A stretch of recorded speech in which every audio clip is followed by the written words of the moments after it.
Cinéma Radio. Cinéma Radio. Climax. Cinéma Radio Saga. A great new hour-long dramatic series from Hollywood. Cinéma Radio aime la saga Star Wars Rien ne nous arrêtera. et vous propose de réveiller la force qui est en vous. J'achèverai ce que vous avez commencé. Chaque semaine, revenez sur les grands moments de la guerre des étoiles. On raconte toutes sortes d'histoires. Histoire des épisodes, réalisateurs, acteurs, effets spéciaux, extraits des films, anecdotes de tournage. Je n'ai aucune cause à défendre. Et retrouvez toutes les chroniques de Star Wars fabriquées par Eric Desmé en vidéo Côté obscur, les Jedi. sur le site de Cinéma Radio. www.cinemaradio.net. Laisse-la t'envahir. Cinéma Radio, la radio officielle des Jedi.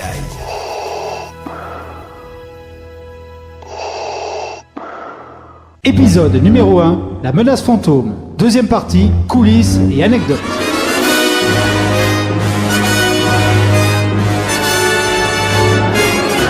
En 1993, l'énorme succès de Jurassic Park de Steven Spielberg finissent de convaincre Lucas que les effets spéciaux numériques étaient maintenant en mesure d'illustrer les histoires qu'il avait imaginées pour le préquel de la saga Star Wars. Nous sommes extrêmement honorés de votre visite. Mettez-vous à l'aise, mon maître ne va pas tarder. Il faut dire que suite à son divorce, l'ayant quasiment ruiné, ainsi que les échecs successifs d'Howard the Duck et de Willow dans les années 80, Lucas avait officiellement renoncé à porter la prélogie à l'écran. Anakin Skywalker, Obi-Wan Kenobi. Enchanté. Vous êtes un Jedi, vous aussi? Ravi de faire votre connaissance. Mais dans les années 90, l'attente des fans et du grand public, ainsi que la licence Star Wars toujours aussi lucrative, lui prouvèrent définitivement que c'était le bon moment pour se remettre au travail. Tu as été un bon apprenti, Obi-Wan. Et tu es bien plus sage que moi, c'est certain. De 94 à 96, parallèlement au montage de l'édition spéciale de l'ancienne trilogie, avec de nouvelles scènes et des effets spéciaux numériques, il peaufine le scénario en s'inspirant de la vingtaine de pages écrites dans les années 70 et qui racontaient ce qui se passait avant l'action du premier film de 1977. Enfin, nous nous ferons connaître des Jedi.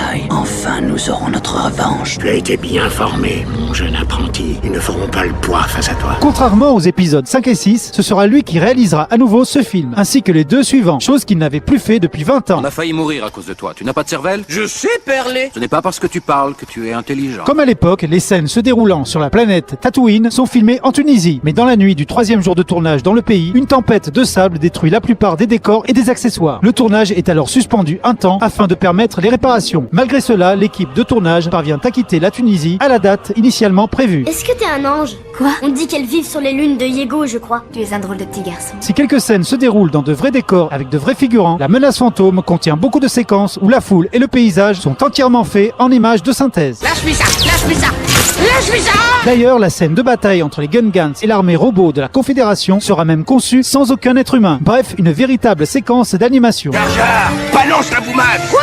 Mais ça, pas de boumasse. Tiens, trappe celle-là. Et c'est également le dernier film où Maître Yoda sera une marionnette. Les deux suivants le montreront, eux, en images de synthèse. En effet, le personnage, d'habitude très statique, sera souvent montré en pleine action. Cependant, pour la ressortie du film en 3D, la marionnette sera effacée et rajoutée en images de synthèse. L'élu, il se peut que l'enfant soit, cependant, un grand danger, je redoute, dans son initiation. En voyant ce film, les spectateurs auront la surprise de découvrir que le droïde C3PO a été en fait totalement conçu par le très jeune Anakin Skywalker, bref par Dark Vador. Cette idée, certes un peu tirée par les cheveux, permet néanmoins d'introduire dans cette nouvelle trilogie ce personnage très aimé du grand public. Il est pas génial, mais il est pas tout à fait fini. Il est magnifique.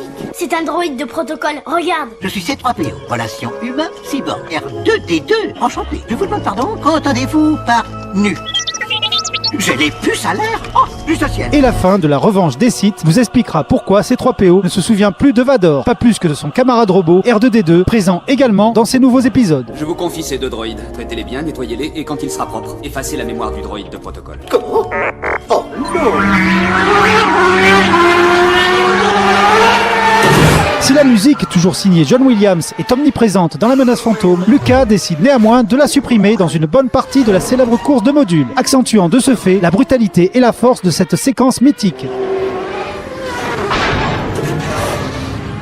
La menace fantôme reste le plus gros succès de toute la prélogie, certainement parce que les deux autres films sont beaucoup plus sombres et matures que celui-ci. Quant à toi, jeune Skywalker, nous suivrons ta carrière avec le plus grand intérêt. Il fut même responsable d'une perte de 300 millions de dollars pour le gouvernement américain. En effet, le jour de la sortie du film, 2 millions de salariés ont posé leur jour de congé pour aller voir le film, et des entreprises allèrent même jusqu'à fermer leurs bureaux. Les Datari feront l'affaire. Non, elles feront pas l'affaire. Les Datari feront l'affaire. Non, mais tu te prends pour un Jedi ou quoi? Faire des passes avec les mains comme ça? Ton truc mental, ça marche pas avec moi. Y a que l'argent qui marche. Voilà, à très bientôt pour d'autres anecdotes de tournage, et en attendant, je vous dis... Debout les hommes, et que leur force soit avec vous.